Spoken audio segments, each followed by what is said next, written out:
사도행전 10장 17절로 33절까지 보겠습니다. 신약성경 204면 사도행전 10장 17절로 33절 다 함께 봉독합니다.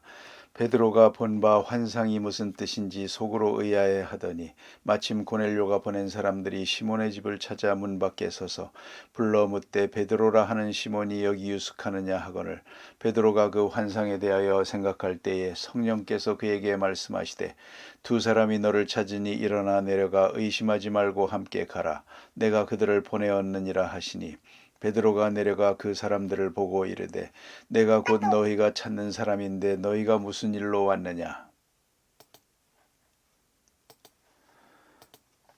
그들이 대답하되 백부장 고넬료는 의인이요 하나님을 경외하는 사람이라. 유대 온 족속이 칭찬하더니 그가 거룩한 천사의 지시를 받아 당신을 그 집으로 청하여 말을 들으려 하느니라 한데 베드로가 불러들여 유숙하게 하니라.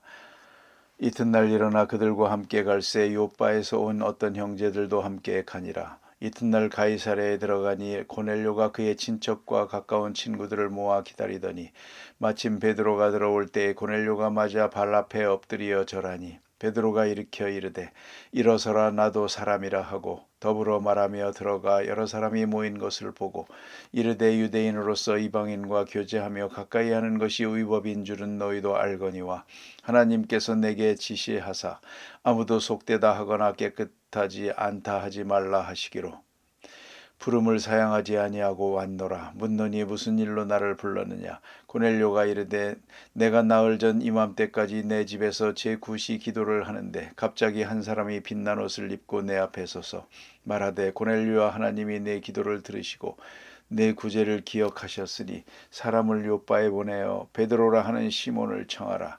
그가 바닷가 무드장이 시몬의 집에 유숙하느니라 하시기로 내가 곧 당신에게 사람을 보내었는데 오셨으니 잘하였나이다. 이제 우리는 주께서 당신에게 명하신 모든 것을 듣고자 하여 다 하나님 앞에 있나이다. 아멘.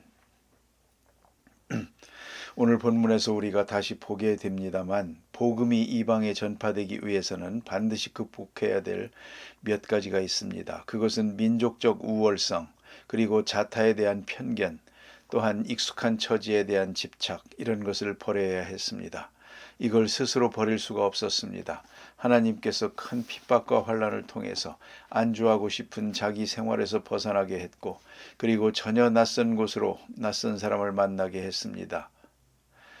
To the strange land, 낯선 곳이라는 것이 굉장히 중요합니다. 사람들이 익숙한 곳에 머무르기를 좋아합니다. 친한 사람 만나고 내 친척, 내 가족 이렇게 지내기를 좋아합니다.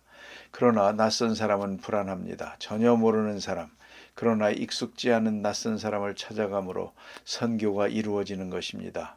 이것을 핍박을 통해서 이루기도 하고 하나님이 강권적으로 이루시기도 하지만 오늘 본문에 나타난 것은 계시를 통해 이루었습니다. 이미 보신 대로 고넬료에게 천사가 나타나서 말씀했습니다. 베드로를 청하라고. 또 베드로에게 나타났습니다.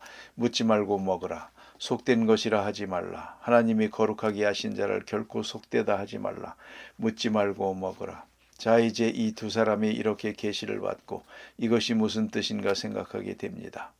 오늘 본문에 무슨 뜻입니까? 대단히 중요한 말입니다. 이 받은 바 계시를 생활 속에 적용해야 됩니다. 이 계시를 논리적으로 무슨 이성적으로 해석하려고 들지 않았습니다. 자기 경험에 의해서 해석하려고 하지도 않았습니다. 이런 일이 과거에 있었나? 역사에 있었나? 다른 사람도 이런 경험을 했던가? 이게 합리적이냐 논리적이냐? 그런 생각할 필요가 없습니다. 다만 이것이 무슨 뜻인가? 이것을 우리가 어떻게 실천해야 되나 하는 문제입니다. 그래서 설교는 곧 애플리케이션입니다. 설교는 적용이다 하는 말이 있습니다. 왜요? 말씀을 너무 복잡하게 해석할 필요가 없습니다. 해석하다가 밤새입니다. 들은 바를 실천하는 것입니다. 어떻게 실천하는가만 남아있을 뿐이요. 그걸 중요하게 생각해야 합니다. 말씀을 많이 기억한다고 의미가 있는 게 아니요. 뭐 성경 공부한다고 해가지고 밤낮 공부만 하고 앉았습니다. 그런데 실천하질 않거든요. 머릿속에 많은 지식을 가지고 이리 비교하고 저리 비교하고 응용할 뿐이지 이걸 내가 어떻게 실천해야 될까? 그 실천으로 행하지를 않더란 말입니다. 그러면 아무 의미가 없습니다. 오늘 베드로는 계시를 받았습니다. 어떻게 실천해야 되나 하는 중에 오늘 여기 벌써 두 사람이 왔습니다. 다시 천사가 말합니다. 의심하지 말고 함께 가라. 그리고 그 다음에도 보니까 이 환상을 보고 가라 했기에 왔습니다 하고 고넬료 앞에 가서도 말을 합니다. 그러니까 계시받은 바를 생활 속에 그대로 적용하는 것입니다. 문제는 어떻게 적용하냐, 어느 시간에 적용하냐 하는 것인데 오늘 본문에 보니 즉각적으로 실천했습니다. 그러기 위해서는 자기의 편견, 이미 가졌던 고집, 이방 사람에 대한 생각 다 버렸습니다.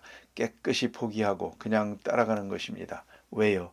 계시를 들었으니까 계시 받은 대로 하나님께서 지시하신 대로 아주 즉각적으로 즉시 실천했다는 것 아주 중요한 점입니다. 그리고 고넬료의 집으로 갑니다. 가서 고넬료를 만나게 될 때에 오늘 본문에 보니까 자 이제 신앙적인 기본 자세가 나타납니다. 신앙이라는 게 뭡니까? 하나님의 말씀에 순종하는 것이고 믿는 바에 순종하는 것이고 맞이하되 하나님이 보내신 자를 하나님이 보내신 자로 맞이하는 것입니다. 고넬료의 입장에서 보면 베드로는 유대 사람이요 초라한 갈릴리 어부입니다. 인간적인 사회적인 신분으로 볼 때는 상대가 안 되는 사람입니다. 어쩌면 사람처럼 보이지도 않습니다. 그런 사람인데 하나님이 보낸 사람이거든요. 그 나이가 얼마냐, 그 과거가 누구냐, 예수를 3번 부인했느냐 말았느냐, 그 누구에게 알아보려고 하지도 않습니다. 요새 말로 프로파일이 필요가 없습니다. 하나님이 보내셨다. 그것뿐입니다. 하나님이 보낸 하나님의 종이요. 그런 거로 고넬료는 베드로를 영접합니다. 그 영접하는 자세가 너무너무 경건합니다. 정말 모범적인 신앙의 사람입니다. 오늘 본문에 보니 온 집으로 더불어 그랬습니다. 그 점이 마음에 듭니다. 가까운 친구들을 모아 기다리더니 자기만 아니고 가까운 친구까지 모아 기다리다가 베드로가 들어올 때 발 앞에 엎드려 절하니 그랬습니다. 길게 번역했습니다만 원래 헬라의 말은 프로스쿠네오라는 말입니다. 그래서 프로스쿠네넨 이렇게 말하고 있습니다. 이 말은 그대로가 경배한다는 뜻입니다. 어원을 살피면 발을 붙들고 입 맞춘다 하는 뜻입니다. 내가 존경하는 분의 발을 붙들고 그 발에 입을 맞추는 그런 뜻입니다. 경배입니다. 보통 절이 아닙니다. 이렇게 배를 땅에다 대고 쭉 뻗어서 이렇게 엎드려서 절하는 그런 절입니다. 우리처럼 하는 절이 아닙니다. 그대로 뻗어서 엎드리면서 그 발에다가 입을 맞추는 것입니다. 이러한 것이 경배입니다. 이건 신에게 하는 것입니다. 또 전쟁에서 패자가 승자에게 하는 경배입니다. 아주 목숨을 바치는 것입니다. 살리든지 죽이든지 마음대로 하세요. 나는 이제 당신의 종입니다. 쭉 뻗어서 그렇게 하는 것입니다. 이런 경배입니다. 우리가 본문에서도 맥락상으로 이해할 만하죠. 어떻게 절을 했든 간에 베드로가 너무너무 죄송해서 나도 사람이요 이러지 마세요. 이건 분명히 신에게 하는 것 같은 경배를 했기 때문에 베드로가 지금 죄송하게 생각하고 황송하게 생각하고 나도 사람이요 일어나세요 그럽니다. 참 이 장면이 얼마나 아름답습니까? 고넬료가 지금 베드로를 본 것입니까? 하나님을 본 것입니다. 오로지 하나님을 보고 하나님의 사람을 영접했습니다. 그걸 잊지 말아야 됩니다. 하나님의 사람으로 영접하고 하나님의 사람으로 존경한 것입니다. 얼마나 귀중한 시간입니까? 또 베드로의 입장에서 보면 내가 이런 경배를 받을 사람이 아닙니다. 내 뒤에 있는 그리스도를 위해서 한 일이지만 아닙니다. 나에게 이렇게 해서는 안 됩니다. 그래서 그는 나도 사람이여 일어나세요. 그 장면이 얼마나 아름답고 귀한 것인지 모릅니다. 이 자세가 바로 그리스도인의 자세입니다. 계시를 믿는 사람, 하나님이 보낸 사람을 하나님의 사람으로 영접합니다. 그래 예수님 말씀하시기를 제자들을 파송하시면서 너희를 영접하는 것은 나를 영접함이요 나를 영접하는 것이 나 보내신 이를 영접함이니라. 너희를 영접한다. 12 제자들을 보고 너희를 영접하는 것을 나를 영접하는 것이다. 이렇게 말씀하셨습니다. 오늘 베드로가 바로 그 말씀대로 여기서 지금 대하고 있는 것입니다. 고넬료는 경건한 사람입니다. 또 그 다음에 주신 말씀 베드로가 말합니다. 내가 이렇게 이방인의 집에 들어오는 것은 합당치 않은 줄 압니다. 그러나 나에게 계시를 주신 분이 가라 하기에 아무도 속되다 하거나 깨끗하지 않다 하지 말라 하시기로 내가 왔습니다. 두 사람이 다 계시를 받았고 두 사람이 다 계시에 순종하고 있을 뿐입니다. 두 사람은 낯선 사람이요 어쩌면 다시는 만나서는 안 될 사람들이요 그러나 주님께서 만나게 해주심으로 주님께 순종해서 만나되 하나님을 대하듯이 만나고 또 주의 사람으로 형제를 대하듯이 대하게 됩니다. 그래 오늘 본문에 더 귀중한 말씀이 있습니다. 그것은 내가 사람을 보냈더니 오셨으니 잘하셨나이다. 오셨으니 잘하셨나이다. 이건 우리 그리스도인들의 중요한 인사입니다. 초대교회에서는 바로 이것을 인사로 사용한 것입니다. 그래서 누가 찾아오면 오셨으니 잘 하셨습니다. 잘 오셨습니다. 얼마나 귀한 인사입니까? 우리는 멀쩡한 사람 보고 안녕하세요. 안녕하냐고 자꾸 물어봅니다. 안녕하니까 여기 왔지. 그런데 오셨으니 잘 하셨나이다. 이 얼마나 참 귀한 인사입니까? 잘 하셨나이다.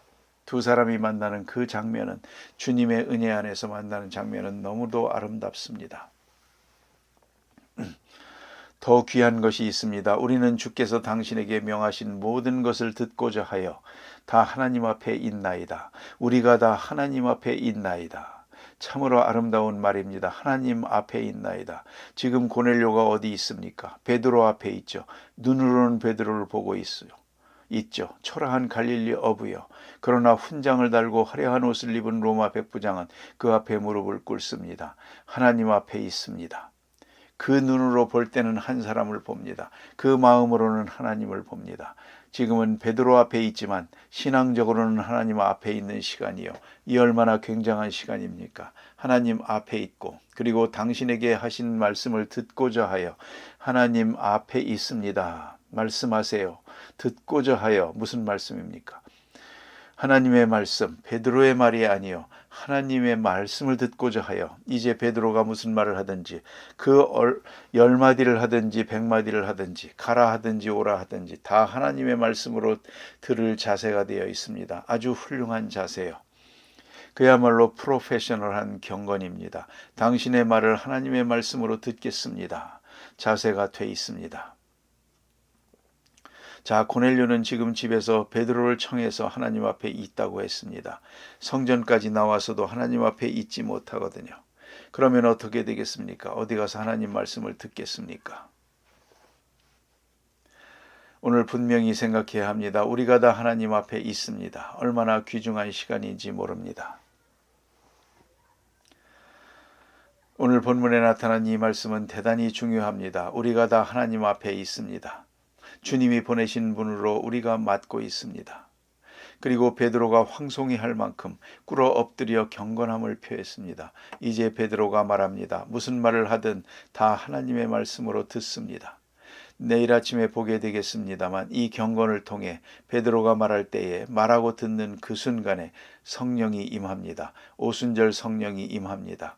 그래서 바로 이 순간을 이방인의 오순절이라고 말합니다. 놀라운 역사가 여기서 이루어지게 됩니다. 베드로를 불러왔고 베드로를 통해서 역사하고 베드로 앞에서 우리는 다 하나님 앞에 있습니다.